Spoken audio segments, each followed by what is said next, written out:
কবুতরের মাংস ভুনার স্বাদ যারা পেয়েছেন তারা নিশ্চয়ই আবার তা খেতে চাইবেন।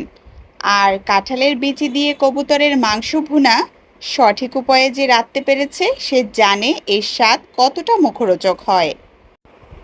আসসালামু আলাইকুম, আমি ইফাত।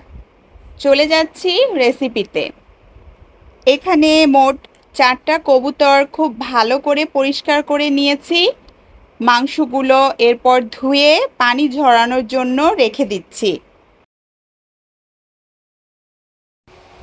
তারপর অন্য একটি পাত্রে পানি ঝরিয়ে রাখা মাংসগুলো নিয়ে একে একে দিয়ে দিচ্ছি হলুদ গুঁড়া 1 টেবিল চামচ, মরিচ গুঁড়া 1/2 টেবিল চামচ, ধনিয়া গুঁড়া 1/2 টেবিল চামচ, চিনি সামান্য, লবণ পরিমাণ মতো। সবগুলো উপকরণ মাংসের সাথে দিয়ে খুব ভালো করে মেখে রাখছি। এখন চুলা অন করে তাতে প্যান বসিয়ে দিলাম। তেল 1/2 কাপ, আস্ত জিরা সামান্য, তেজপাতা, দারুচিনি, এলাচি, গরম মশলা একটু ভেজে দিয়ে দিচ্ছি পেঁয়াজ বাটা 2 টেবিল চামচ, 1 টেবিল চামচ রসুন বাটা, আদা বাটা 1/2 টেবিল চামচ। এরপর মশলাটা খুব ভালো করে কষিয়ে মাংস যে ম্যারিনেট করে রেখেছিলাম তা দিয়ে দিলাম। এই পর্যায়ে মাংস খুব ভালো করে কষিয়ে নিতে হবে। অন্যান্য মাংসের তুলনায় কবুতরের মাংস রান্না হতে কিন্তু খুব বেশি সময় লাগে না। আর রান্নার এই কষানোর সময়টা কিন্তু খুব ভালো করে করতে হয়, এতে রান্না বেশি সুস্বাদু হয়। 10 মিনিট সময় নিয়ে মাংসটা কষিয়ে নিলাম। এখন কিছুটা মশলা তেলসহ পাতিলে রেখে কবুতরের মাংস অন্য একটি পাত্রে তুলে নিয়েছি। এখানে 2 কাপের মতো কাঁঠালের বিচি নিয়েছি। বিচিগুলো যে রান্না করা মশলা পাতিলে রেখেছি তাতে দিয়ে দিলাম।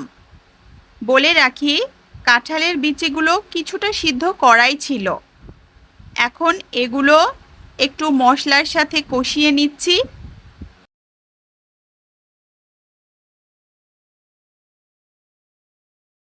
এবার দিয়ে দিচ্ছি গরম পানি 1 কাপ।